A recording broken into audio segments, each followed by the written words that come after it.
One of the most important aspects of the study of chemical reactions, other than predicting their feasibility and the extent to which they would proceed, is the time taken for their completion. That is, the rate of a chemical reaction. Let us understand this in detail. In our daily lives, we see various chemical reactions taking place. For example, the rusting of iron in the presence of humid air and the combustion of butane, the main component of LPG. While the rusting of iron is a very slow process and may take years, the burning of butane is instantaneous. There are some reactions which take place with a moderate speed. Photosynthesis is an example of a moderate reaction. Have you ever wondered why some reactions are slow while others are fast? Chemical kinetics is the part of physical chemistry that studies reaction rates and explains why certain reactions are instantaneous and others are not. It also describes the conditions by which reaction rates can be altered. Let us start with a simple definition of the rate of a chemical reaction. The term rate is often used to describe the change in a parameter that occurs per unit time. For example, the rate at which an aeroplane travels is the distance travelled per unit of time, such as kilometers per hour. In chemical kinetics, the rate of a chemical reaction is defined as the rate of decrease in the concentration of the reactant, or the rate of increase in the concentration of the product. Thus, the change in the concentration of the reactants or products with respect to time is called the rate of a reaction. In other words, the reaction rate or the rate of reaction specifies how fast a reaction takes place. Consider a simple reaction in which 1 mole of a reactant A produces 1 mole of product B. Let us assume that the volume of the system remains constant. Initially, that is, at the beginning of a reaction, the concentration of reactant A is maximum, while the concentration of product B is 0.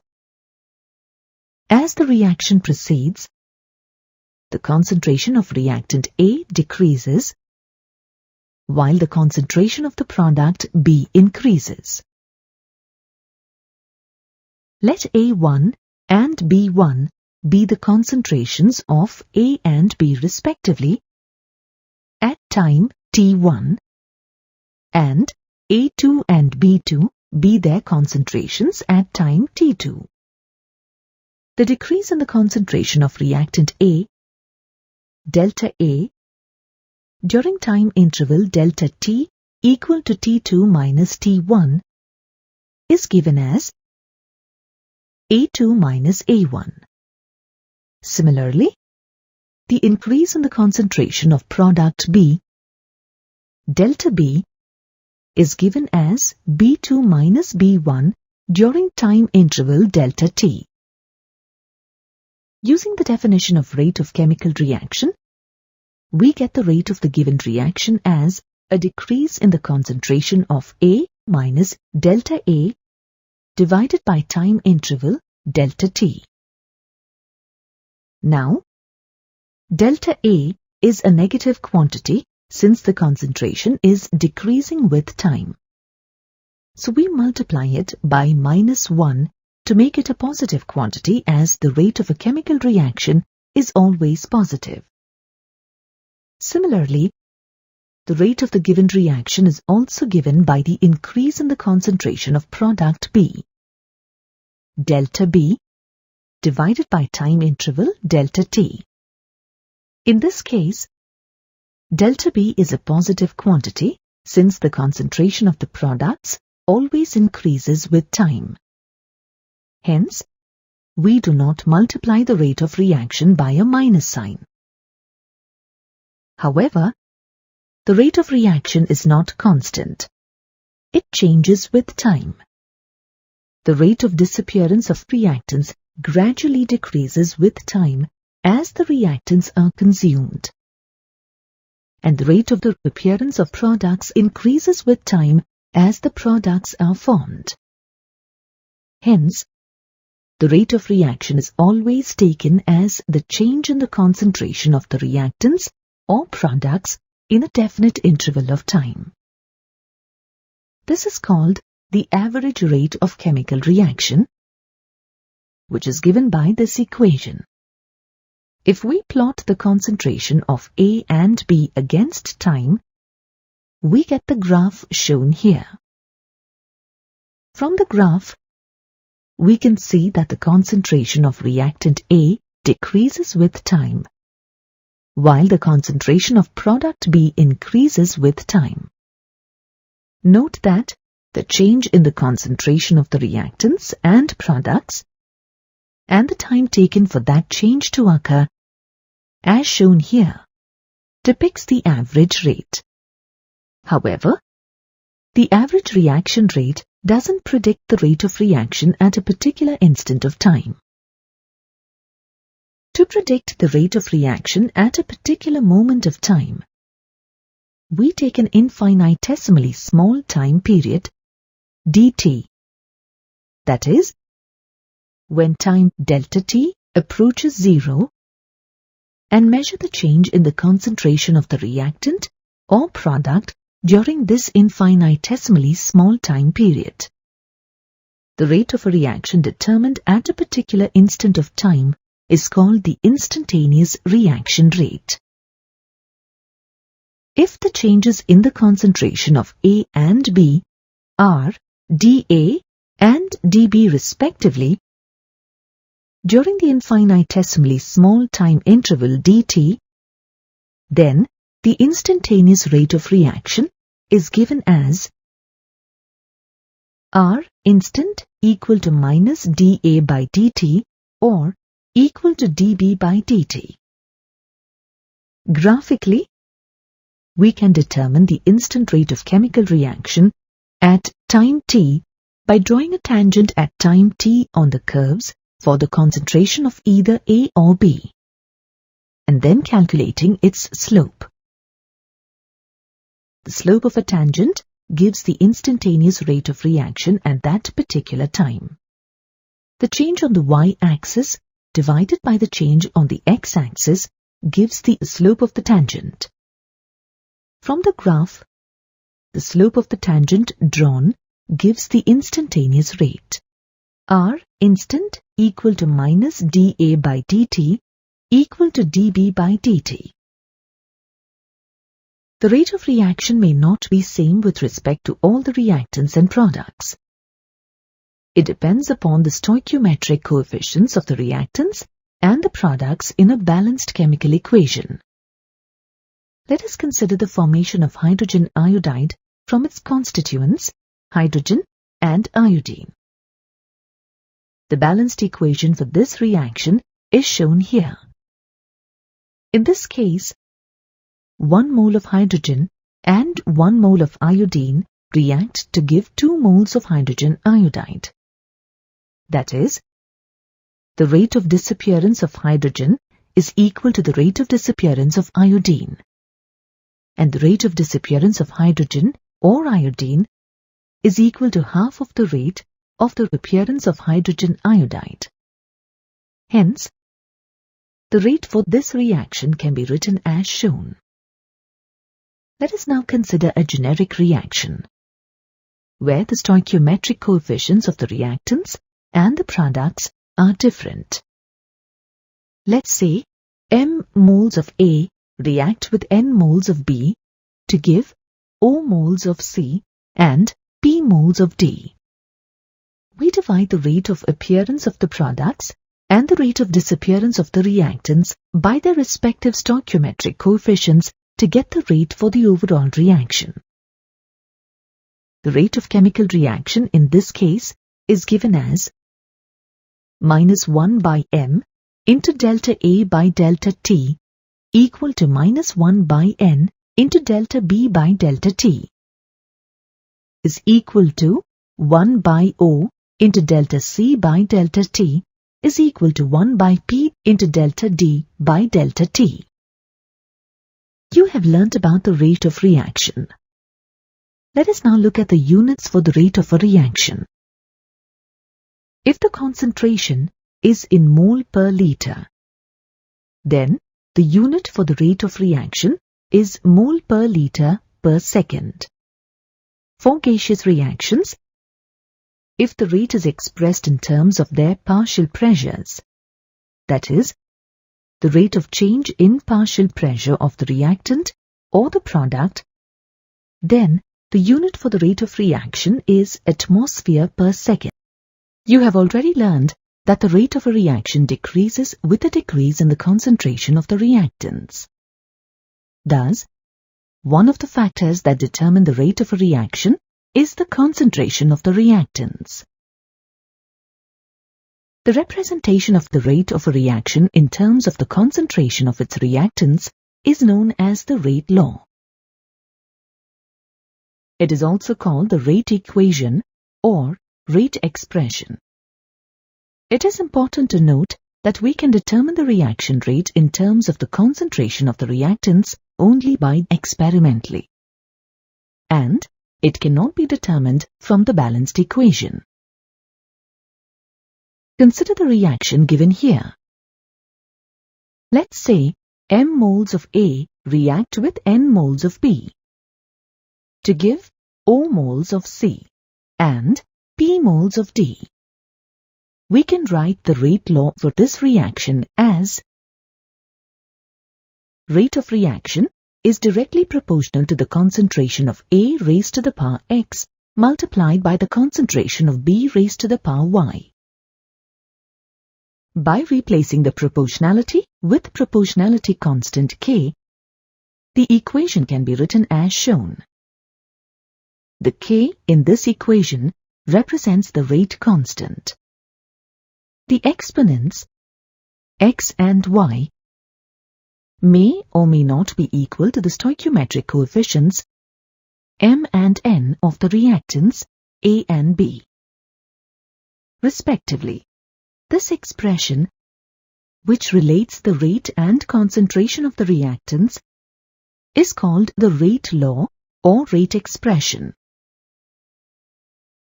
Thus, rate law is the expression in which the rate of reaction is given in terms of the molar concentrations of the reactants, with each concentration being raised to some power that may or may not be the same as the stoichiometric coefficients of the reacting species in a balanced chemical equation.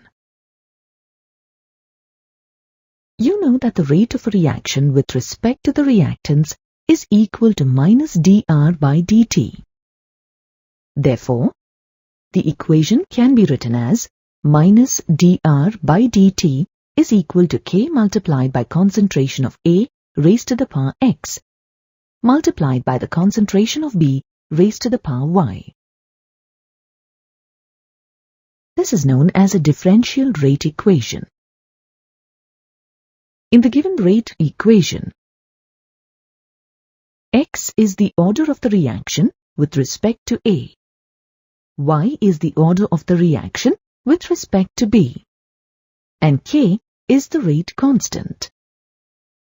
Also, x or y is usually a whole number integer, such as 1, 2, 3, or fractional. The sum of the exponents x and y gives the overall order of the reaction. Thus, the order of the reaction is defined as the sum of the powers of the concentration terms in the rate law. It is important to note that the order of a reaction can only be determined experimentally and not from the coefficients of the balanced equation. For any reaction, the reaction rate with respect to the reactants is determined by varying the concentration of any one of the reactants, keeping the concentration of other reactants constant. Let us look at a reaction to understand this better. Consider the reaction of acetone and bromine. Using the data in the table given here, it is possible to calculate the order of the reaction with respect to both bromine and acetone.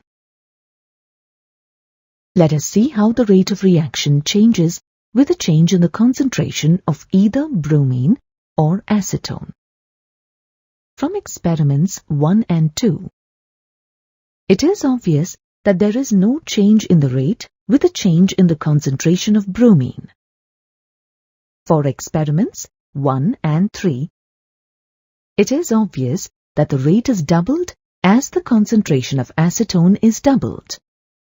That is, the rate depends on one concentration term with respect to acetone, while it doesn't depend on the concentration of bromine. Thus, the order of the reaction gives the mathematical relation between the reaction rate and the reactant concentration. If X is equal to 0, then it is a zero-order reaction with respect to reactant A.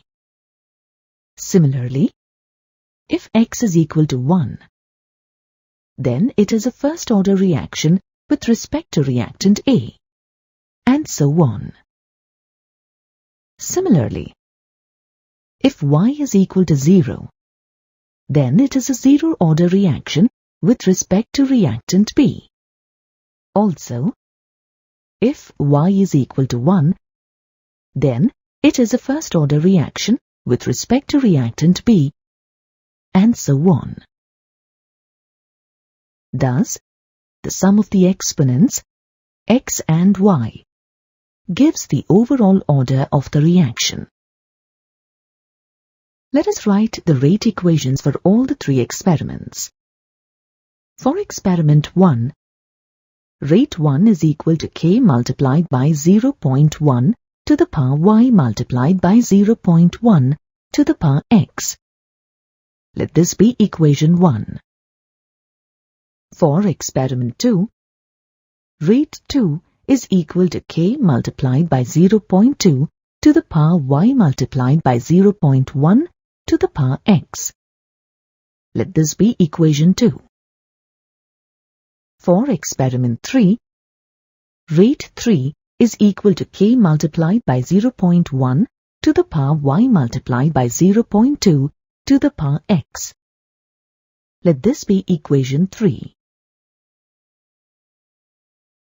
Dividing equation 2 by 1, we get rate 2 by rate 1 is equal to K multiplied by the concentration of bromine in experiment 2 to the power Y multiplied by the concentration of acetone to the power X, divided by K multiplied by the concentration of bromine in experiment 1 to the power Y multiplied by the concentration of acetone in experiment 1 to the power X. On solving for Y, we get Y is equal to 0. Therefore, the order of the reaction with respect to bromine is 0. Similarly, we can calculate the value of X by dividing equation 3 by 1. We get X as 1, which gives the order of the reaction with respect to acetone as 1. The overall order of the reaction is therefore 1 plus 0, which is 1. We can calculate the value of K by substituting Y and X in any one of the three equations as shown. Therefore, we get the value of K as 1.64 multiplied by 10 raised to the power of minus 4 per second. The units of K depend on the overall order of the reaction.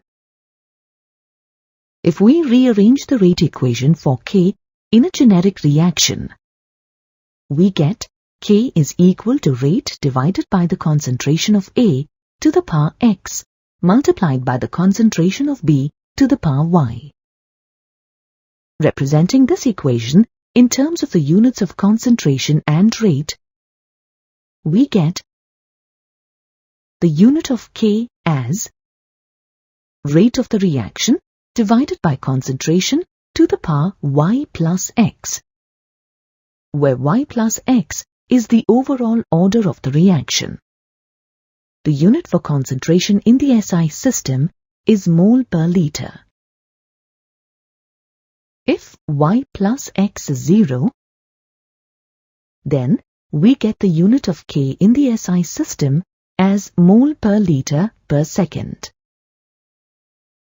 If the overall order of the reaction is 1, then we get the unit of K as per second. If the overall order of the reaction is 2, then we get the unit of K as liter per mole per second. Let's now understand the concept of molecularity of a reaction.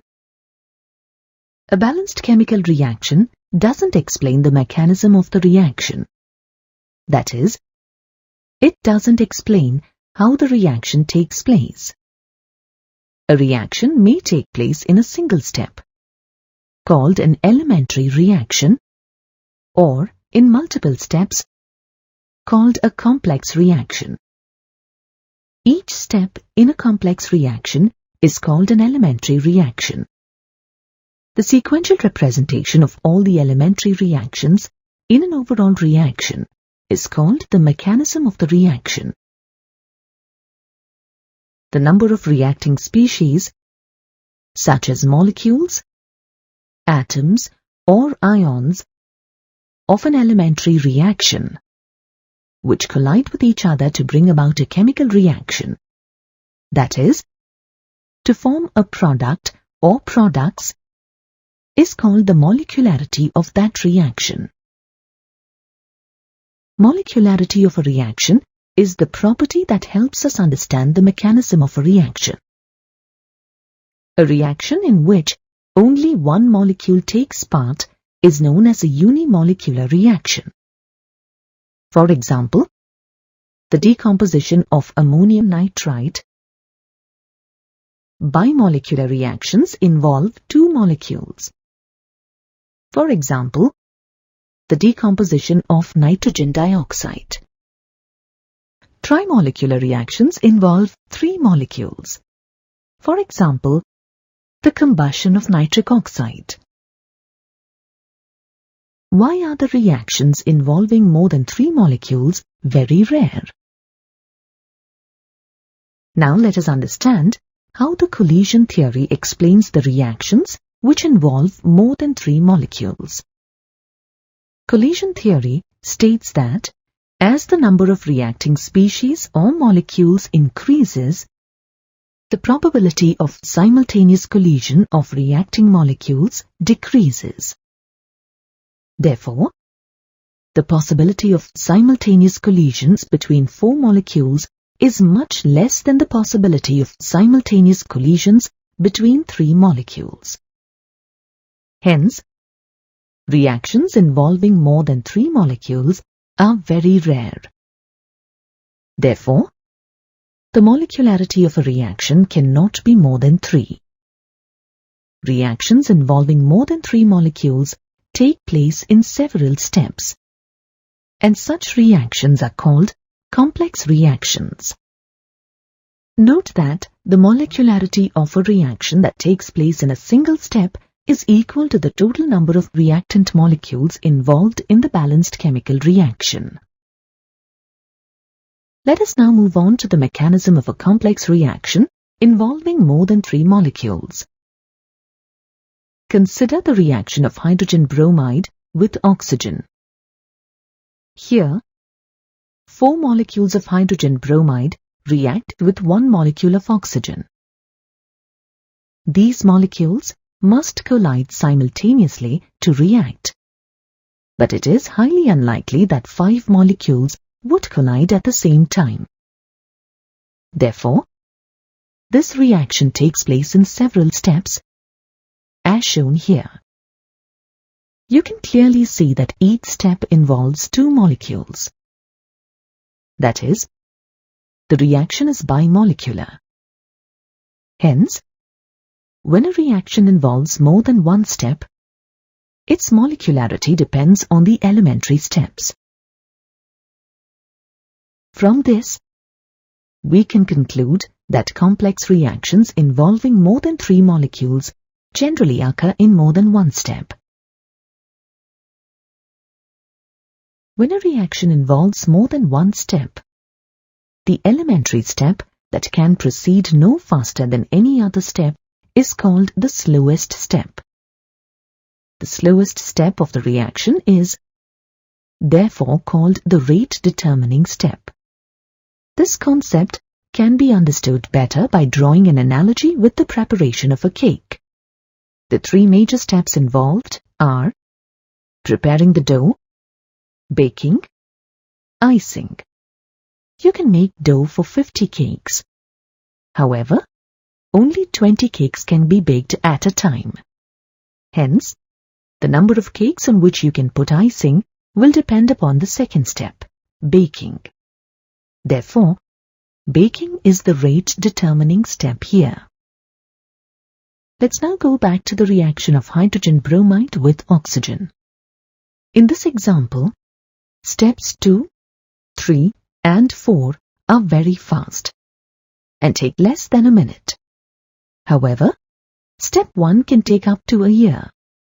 Therefore, step 1 is the rate-determining step for this reaction. For this step, the order and molecularity of the reaction are the same, 2. Thus, for a complex reaction, the order is given by the slowest step, and in general, the molecularity and order for the slowest step always remain the same. Consider a simple reaction in which reactant A gives product B. Using the differential rate equation and rate law, we can write the rate of the reaction in terms of the rate of disappearance of reactant A as minus dA by dt equal to K into concentration of A to the power n, where n is the order of the reaction with respect to A. If the order of the reaction is 0, that is, if the rate of reaction doesn't depend on the concentration of the reactant, then n is equal to 0. Substituting n by 0 in the differential rate equation, we get minus dA by dt is equal to K, or dA is equal to minus K into dt. On integrating both the sides, we get concentration of A is equal to minus Kt plus C, where C is the constant of integration. Let this be equation 1. Let the initial concentration of reactant A be A0 at time t is equal to 0. Substituting the value of A0 at time t is equal to 0 in equation 1, we get C is equal to A0. Substituting this value of C in equation 1, we get concentration of A is equal to minus K into T plus concentration of A0. Let this be equation 2. If we plot this equation on the concentration of A versus time graph, we get a straight line with the y-intercept as the concentration of A0 and slope minus K. We can calculate the value of K by rearranging equation 2. Therefore, K is equal to A0 minus A divided by T. Now let us look at certain examples of zero-order reactions. In general, photochemical reactions, such as the formation of hydrogen chloride, and photosynthesis are zero-order reactions. Certain enzymatic reactions and the decomposition of gaseous ammonia in the presence of platinum catalyst at high pressure, and the thermal decomposition of hydrogen iodide on a gold surface are also examples of zero-order reactions. Let us now consider a first-order reaction. The reaction in which the rate of reaction is proportional to the first power of the concentration of the reactant is called a first-order reaction.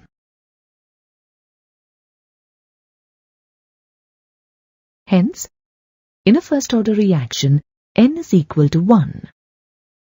Substituting N is equal to 1 in the differential rate equation, we get minus dA by dt is equal to K multiplied by concentration of A, or dA by concentration of A is equal to minus K into dt.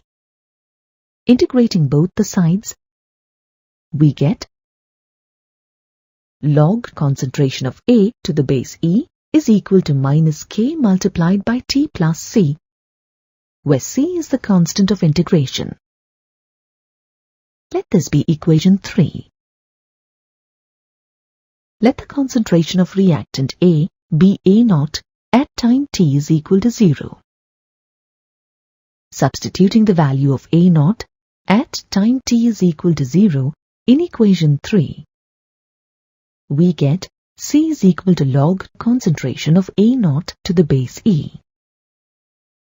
Substituting this value of C in equation 3, we get log concentration of A to the base E is equal to minus K multiplied by T plus log concentration of A0 to the base E. Let this be equation 4. On rearranging this equation, we get K is equal to 1 divided by T log concentration of A0 divided by concentration of A to the base E. Since log to the base E is equal to 2.303 log to the base 10, this equation can also be written as K is equal to 2.303 divided by T multiplied by log concentration of A0 divided by concentration of A. This equation can be further rearranged as log concentration of A0 divided by concentration of A is equal to K multiplied by T divided by 2.303. Let this be equation 5. If the concentration of A is A1 at time t1, then we can represent equation 4 as log concentration of A1 to the base E equal to minus K multiplied by T1 plus log concentration of A0 to the base E. Similarly, if the concentration of A is A2 at time t2, we can represent equation 4 as log concentration of A2 to the base E is equal to minus K into T2 plus log concentration of A0 to the base E. We can also represent equation 4 as log concentration of A to the base E minus log concentration of A0 to the base E is equal to minus K multiplied by T, or log concentration of A divided by concentration of A0 to the base E equal to minus K into T. Taking antilog on both the sides, we get concentration of A is equal to concentration of A0 into E to the power minus KT. Let this be equation 6. If we plot equation 4 on graph, then we get a straight line with the y-intercept as log initial concentration of A0 to the base E and slope as minus K. If we plot equation 5 on a graph, we get the graph as shown here.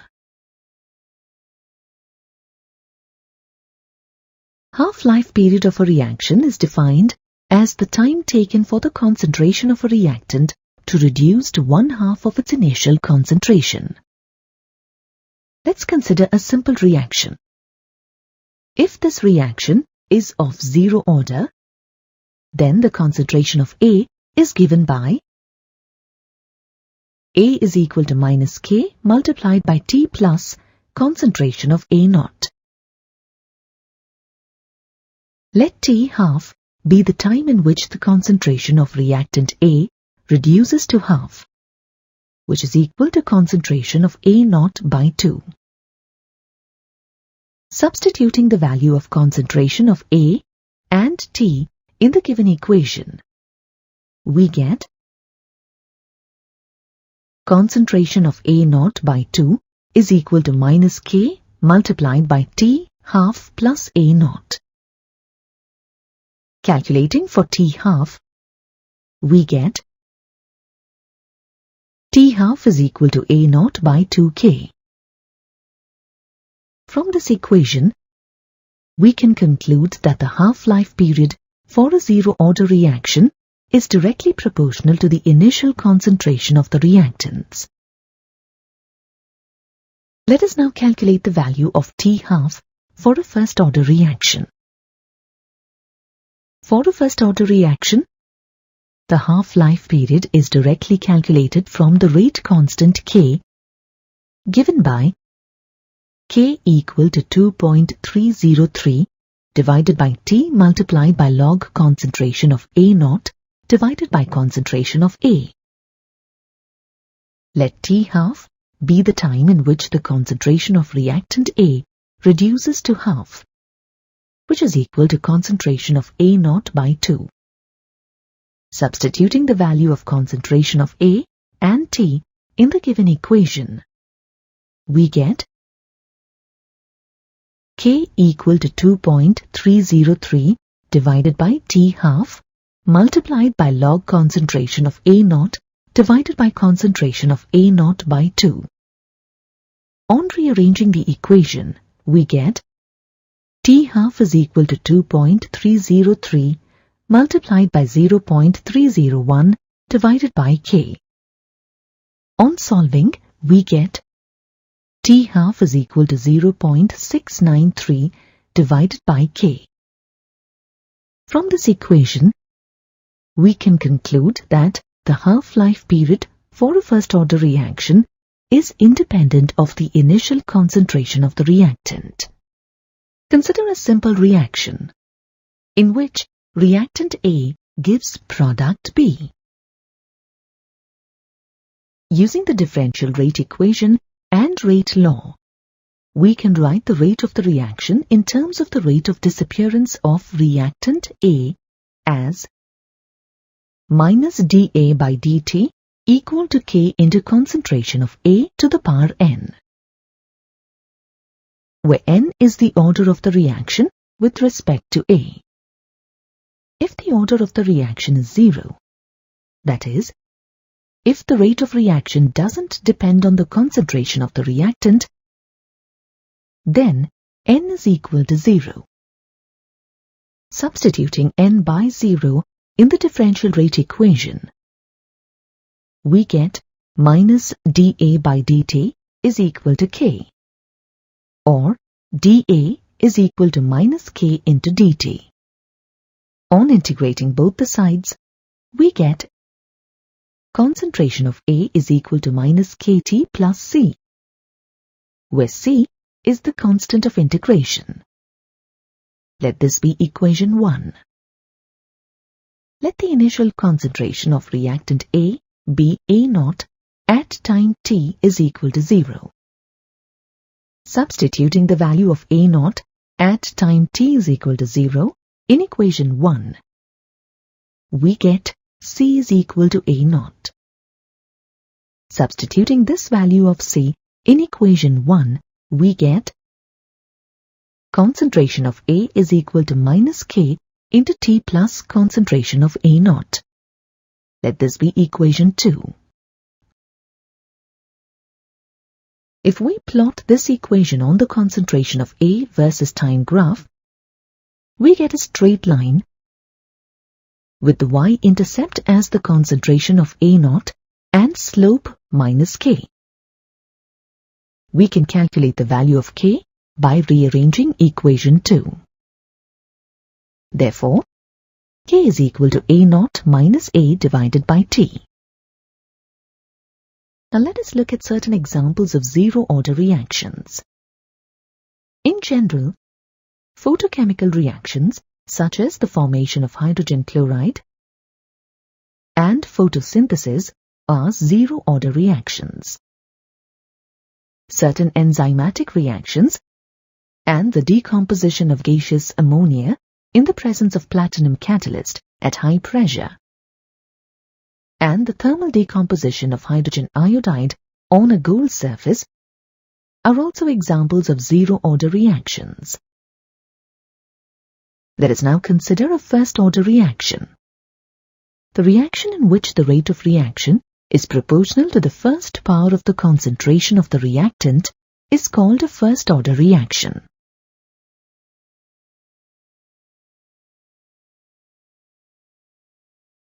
Hence, in a first-order reaction, N is equal to 1. Substituting N is equal to 1 in the differential rate equation, we get minus dA by dt is equal to K multiplied by concentration of A, or dA by concentration of A is equal to minus K into dt. Integrating both the sides, we get log concentration of A to the base E is equal to minus K multiplied by T plus C, where C is the constant of integration. Let this be equation 3. Let the concentration of reactant A be A0 at time t is equal to 0. Substituting the value of A0 at time t is equal to 0 in equation 3, we get C is equal to log concentration of A0 to the base E. Substituting this value of C in equation 3, we get log concentration of A to the base E is equal to minus K multiplied by T plus log concentration of A0 to the base E. Let this be equation 4. On rearranging this equation, we get K is equal to 1 divided by T log concentration of A0 divided by concentration of A to the base E. Since log to the base E is equal to 2.303 log to the base 10, this equation can also be written as K is equal to 2.303 divided by T multiplied by log concentration of A0 divided by concentration of A. This equation can be further rearranged as log concentration of A0 divided by concentration of A is equal to K multiplied by T divided by 2.303. Let this be equation 5. If the concentration of A is A1 at time t1, then we can represent equation 4 as log concentration of A1 to the base E equal to minus K multiplied by T1 plus log concentration of A0 to the base E. Similarly, if the concentration of A is A2 at time T2, we can represent equation 4 as log concentration of A2 to the base E is equal to minus K into T2 plus log concentration of A0 to the base E. We can also represent equation 4 as log concentration of A to the base E minus log concentration of A0 to the base E is equal to minus K multiplied by T, or log concentration of A divided by concentration of A0 to the base E equal to minus K into T. Taking antilog on both the sides, we get concentration of A is equal to concentration of A0 into E to the power minus KT. Let this be equation 6. If we plot equation 4 on graph, then we get a straight line with the y-intercept as log initial concentration of A naught to the base E and slope as minus k. If we plot equation 5 on a graph, we get the graph as shown here.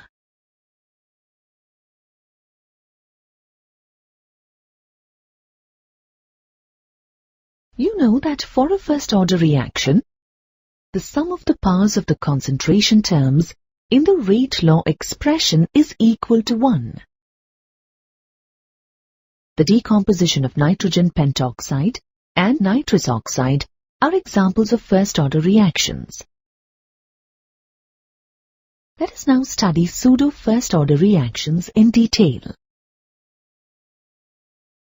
Consider a simple reaction A plus B gives rise to C, in which reactant B is taken in excess.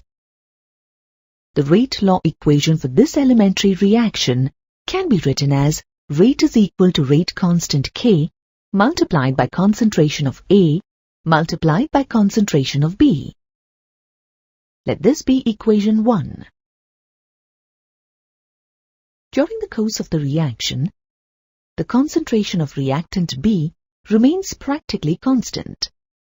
In other words, the rate of the reaction depends only on the concentration of A. Hence, K multiplied by concentration of B can be replaced by another new rate constant, K dash. As a consequence, equation 1 can be simplified and can be written as rate is equal to rate constant K dash multiplied by concentration of A. A chemical reaction in which one of the reactants is present in excess and shows an order different from that of the expected order is called a pseudo-order reaction. The reaction is bimolecular, but still the rate of the reaction depends only on one concentration term. Hence, the reaction is called a pseudo-first-order reaction. Acid-catalyzed hydrolysis of methyl acetate in aqueous solution and hydrolysis of sucrose are examples of pseudo-first-order reactions. Let us now understand pseudo-first-order reactions better by considering the acid-catalyzed hydrolysis of methyl acetate in an aqueous solution. Methyl acetate undergoes acidic hydrolysis to form acetic acid and methyl alcohol, as represented by the equation here. The rate equation for this reaction is rate constant K multiplied by concentration of methyl acetate multiplied by concentration of water. Let this be equation 2. Let the initial concentration of methyl acetate be X moles per liter, while that of water be Y moles per liter at time t is equal to 0. After hydrolysis, let the concentration of both acetic acid and methyl alcohol be X moles per liter each, while that of water be Y minus X moles per liter, where X is very, very small as compared to Y. You can see from the data that the concentration of water is not altered much during the course of the reaction. Hence, in equation 2, the concentration of water, which practically remains constant, is multiplied by rate constant K to obtain a new rate constant K dash.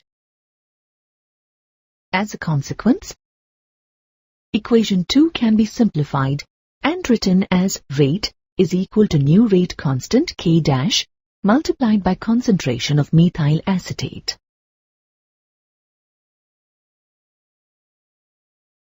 The acid-catalyzed hydrolysis of methyl acetate in an aqueous solution is expected to be a second-order reaction. However, experimentally, it is found to be first order. Hence, it is a pseudo-first order reaction. It is also called a pseudo-unimolecular reaction because even though the molecularity of the reaction is 2, its order is 1.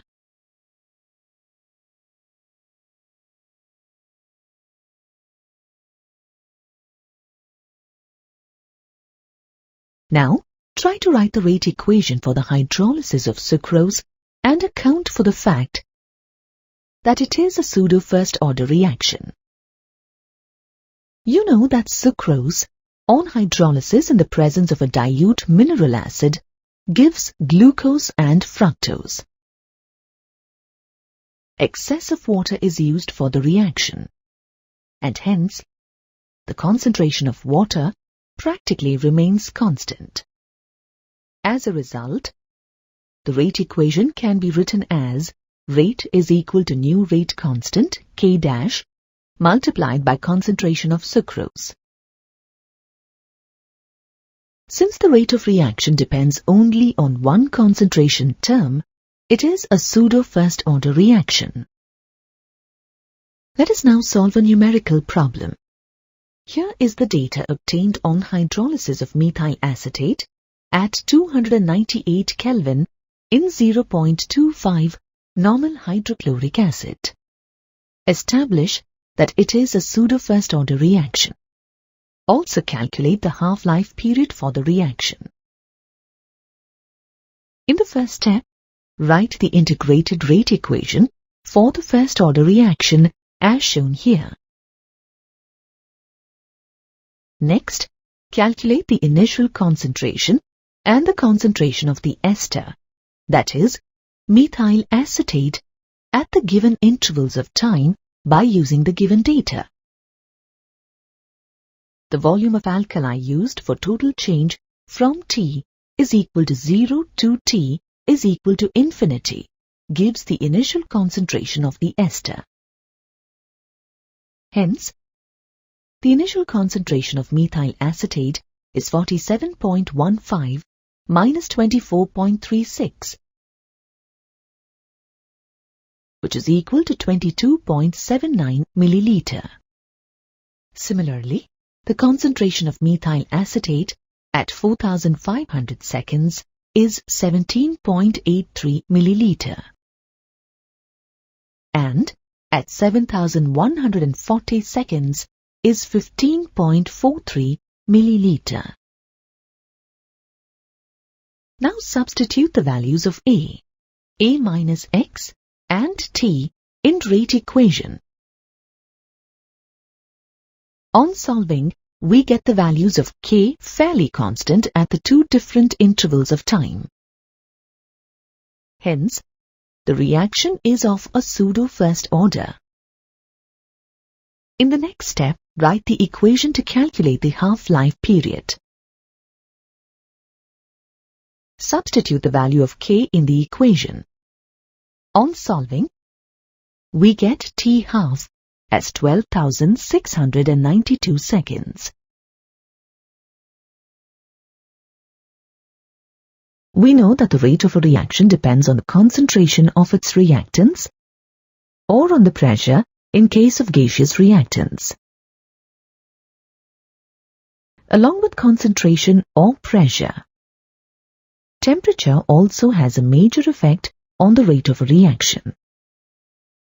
It has been observed that generally rate of reaction increases with an increase in temperature. Also, it has been found that an increase of 10 degrees Celsius in temperature doubles the reaction rate. The dependence of the rate of a chemical reaction on temperature can be explained using the Arrhenius equation. The Arrhenius equation gives the relationship between the rate constant K of a reaction and the absolute temperature T. It is defined as K is equal to A multiplied by e to the power minus EA divided by RT, where K is the rate constant A is the frequency factor, which is a constant specific to a particular reaction. EA is the activation energy. R is the gas constant. And T is the absolute temperature. To understand this better, let us consider the reaction between chlorine nitrite and nitric oxide. In this reaction, a chlorine atom is transferred from one molecule of chlorine nitrite to a molecule of nitric oxide. According to the collision theory, in order for the reaction to occur, the nitrogen atom in NO must collide with the chlorine atom in ClNO2 with sufficient energy and the correct orientation.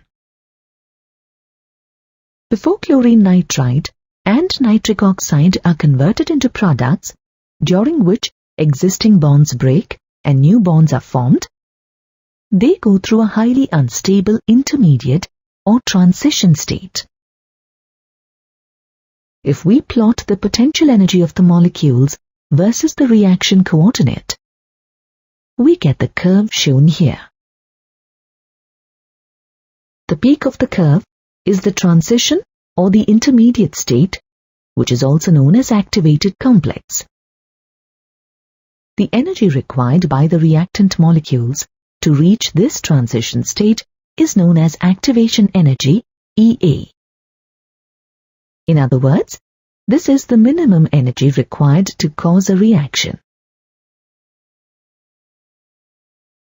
Even though the overall delta G of the reaction may be negative, the reactant molecules still need to go through the transition state in order to react. It is important to note that according to the collision theory, only a small fraction of the collisions produce a reaction. These colliding molecules must collide with the proper orientation with sufficient energy, called threshold energy, which is the energy possessed by reacting species plus activation energy. Hence, not all molecules have enough activation energy to take part in a reaction.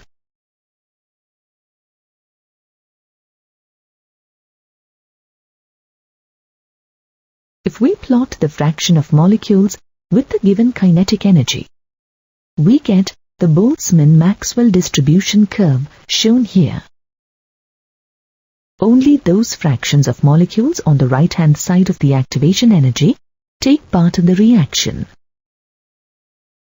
As the temperature of the system increases, the peak of the curve moves to a higher energy value, and the curve broadens out to the right, such that there are a greater number of molecules with much higher energy.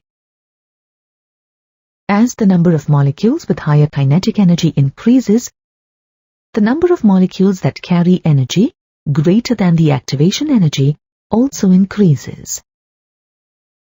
Thus, the rate of reaction increases with temperature. In the Arrhenius equation, the factor e to the power minus EA by RT corresponds to the fraction of molecules that have kinetic energy greater than EA. Taking natural logarithm on both the sides of the Arrhenius equation, we get log to the base E multiplied by K is equal to minus EA by RT plus log to the base E multiplied by A. Let this be equation 1. If we plot log to the base E multiplied by K versus 1 by T on a graph, we get a straight line with slope minus EA by R, and the y-intercept as log to the base E multiplied by A. From the graph, we can see that as the temperature increases, the rate constant increases exponentially, and the activation energy decreases. As a result, the rate of reaction increases. As log to the base E is equal to 2.303 log to the base 10, Equation 1 can also be written as 2.303 multiplied by log K is equal to minus EA by RT plus 2.303 log A. On dividing this equation by 2.303 on both the sides, we get log K is equal to minus EA divided by 2.303 RT plus log A. Let this be equation 2. At temperature T1 and T2, equation 2 becomes log K1 is equal to minus EA divided by 2.303 RT1 plus log A. And we get log K2 is equal to minus EA divided by 2.303 RT2 plus log A. Let these equations be 2A and 2B respectively. On subtracting 2B from 2A, we get log K2 minus log K1 is equal to EA divided by 2.303 RT1 minus EA divided by 2.303 RT2, or log K2 divided by K1 is equal to EA divided by 2.303 R multiplied by 1 by T1 minus 1 by T2. Thus, the Arrhenius equation can be used to calculate the activation energy at different temperatures if the experimental values of the rate constants are known. Now let us solve a numerical problem. The rate constants of a reaction at 823 Kelvin and 898 Kelvin are 1.1 liters per mole and 6.4 liters per mole respectively. Calculate the energy of activation. The first step involves writing the given values of T1, T2, K1 and K2 respectively, and the value of R in joules per Kelvin per mole as shown. The second step involves writing the Arrhenius equation at two different temperatures as shown. The third step involves substituting all the given values in the equation. On substituting and solving, we get EA is equal to 1.4 multiplied by 10 to the power 5 joules per mole. We know that the rate of a reaction depends on the concentration of its reactants and the temperature. Along with the concentration and temperature, a catalyst also has a major effect on the rate of a reaction. A catalyst is defined as a substance that alters the rate of a reaction without itself undergoing any permanent chemical change. A catalyst thus can enhance or retard the rate of a reaction. A catalyst that enhances the rate of a reaction is called a positive catalyst, while a catalyst that retards the rate of a reaction is called a negative catalyst. Let us now discuss the characteristics of positive catalysts and their effect on the rate of a reaction. A positive catalyst increases the rate of a chemical reaction, is not consumed by the reaction, does not change the equilibrium constant for the reaction. That is, it shortens the time required to establish equilibrium, but doesn't affect the final position of the equilibrium. Also, a small quantity of the catalyst can catalyze a large quantity of reactants, since it is not consumed during the reaction and can be used again and again. You will understand this better with an example. The hydrogenation of ethene in the presence of nickel yields ethane. In this reaction, nickel acts as a catalyst. Catalysts increase the rate of reactions by providing a new pathway or mechanism that has a lower activation energy, as shown in the diagram here. A larger proportion of the collisions that occur between the reactants now have enough energy to overcome the activation energy for the reaction. Thus, a large number of collisions become effective. As a result, the rate of the reaction increases. Let us see how nickel acts as a catalyst in this reaction. Molecules of hydrogen first get absorbed on the surface of nickel by partial chemical bonds. The greater the surface area of the catalyst, the greater is the rate of the reaction.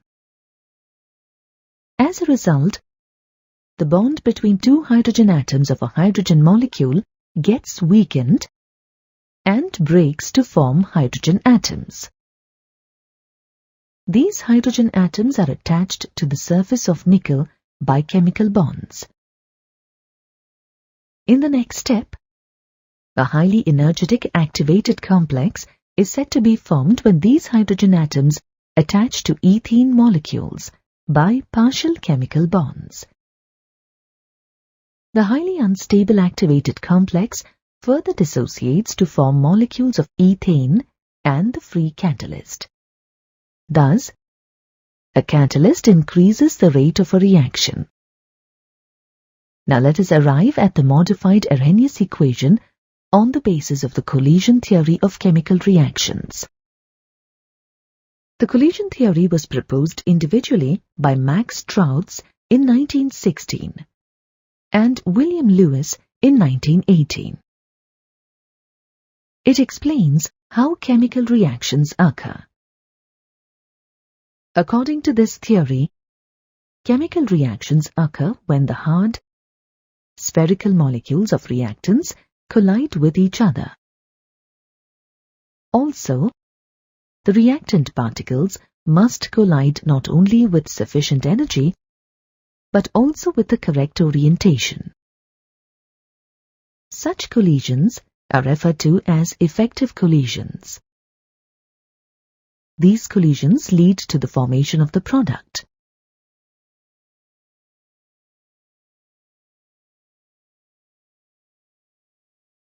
To understand this better, consider the collisions with sufficient energy with different orientations between ethyl bromide and hydroxide ion.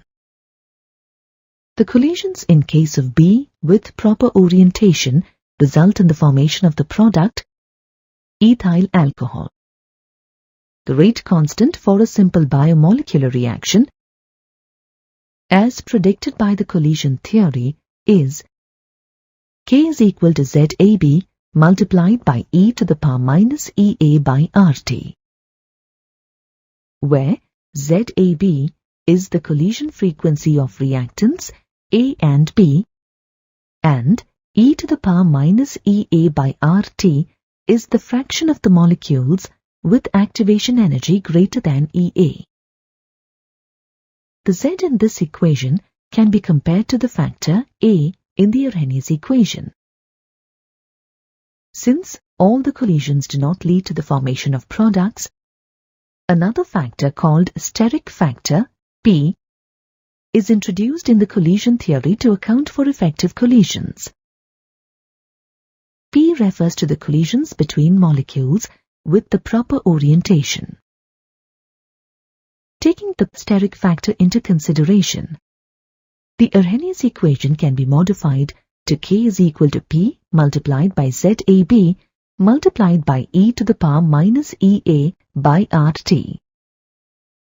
Thus, in the collision theory, the activation energy and proper orientation of the molecules together determine the criteria for an effective collision, and, therefore, the rate of a chemical reaction.